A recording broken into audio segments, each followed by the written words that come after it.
at the Daytona Tire Test. The 2008 season begins now in 2007. And you've got your two big teams are M4 Go Suzuki and Attack Kawasaki. And they're running development tires. How do you do that? Do you bring some stuff that World Superbike has developed and see how it works here, or are you on a different development path?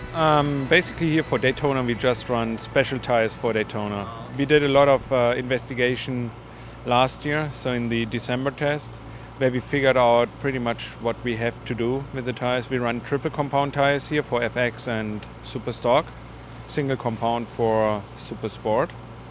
And we figured out where to place the compound. So we have a compound for the banking, we have a compound for the infield, and we have a compound on the left edge for the couple of left turns here. And it works very well. We saw the result of the race, so we did our job. So this then tire test is specifically for Daytona tires. It's not really testing tires for other development. No, this is just specifically for Daytona. We take some of the results for the other races, but you know, the tires you make for Daytona you only can use at Daytona, so they're not good anywhere else. Some of the compounds that are on different parts of the tire, does that give you data to maybe tweak those compounds for other tires? Yes, it gives us a lot of data because like the banking compound, we use that also for very abrasive racetracks. We need a lot of durability. It has to be stable under heat because we generate temperatures here in the rear tire about 220 Fahrenheit. And you know, with all the force, with the rider, the bike, really pushing that tire down, it's a lot of stress on the tire. So if they work here, they will work somewhere else too. Someone told me that if you have a tire with a tread pattern in it, that tire will heat up more than a slick. Did I get that right or wrong? It depends on the racetrack. Here it does actually. If you run if you go to high-speed racetracks like here at Daytona or Road America, it actually does because the distribution in a slick is much more even. So it cools down better on the one hand, but it also keeps the heat, the ground heat, a little bit longer. Will these teams be running some development tires on other tracks, or will they be running the same production tires that you've run traditionally in the past? No, what we do, we take our two best compounds we find in World Superbike or World Super Sport, and we bring it over here, and we had really good success with that.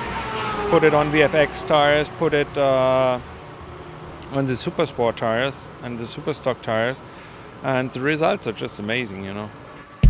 Yeah, you guys have had a very steady climb, a very vertical climb in your performance over the last year. Pirelli is really serious about this championship. You know, as I said before, the results from World Superbikes help us so much to approach this market. Basically, what we do is we develop like between 40 and 60 compounds a year for World Superbikes, and only the best compounds of these are getting over here. We take them for our standard product. We upgrade our standard product roughly at least once a year, and the other compounds we find there, we just bring over here, try them out. If they work, fine. If they don't work, we get something else. So what's next on your Pirelli schedule after this test? Are there testing in Fontana or any of the other tracks that people can look forward to? Attack is going to Fontana beginning of the year, but we didn't figure out the complete test schedule by now. It's just depending on the teams where they want to go, whether they want to run in the bikes or whether we really want to do a tire test. But from the results we have from this year, we can work a lot of things out. We have a good basis now with the two teams. We know in which direction we have to go, and that makes my life a little bit easier now. Yeah, let's talk about some of the results. Your FX riders in Attack on Pirellis went faster than the Dunlop people a few days ago. Yeah, that's pretty amazing, you know, what they do here, but especially Chess Davis. He's coming from Dunlop, he's coming from Yamaha. He's jumping on that bike and he's turning in fast laps, what we never expected. And he's enjoying himself, obviously. It wasn't the end after all.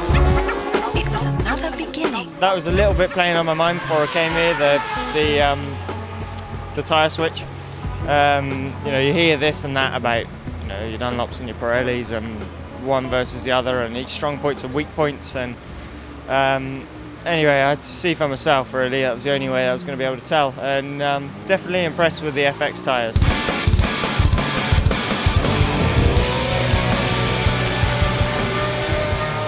I'm looking forward to that season. If I have two riders and then Martin Cardenas on top of it, that will be interesting racing next year. Fighting for the top spots. I hope we are on the box every weekend. So I think we can do it, really. We are doing a good job, and we got a lot of support from Milan. We have two guys here from the R&D in Milan, and they're helping us a lot because they come out here to see what their tires are doing. Basically, they design them. We give just the input, what we need. They did a good job for the test, so we have one more step to go, or one more chance to improve the product again until we come back end of February for the Daytona 200.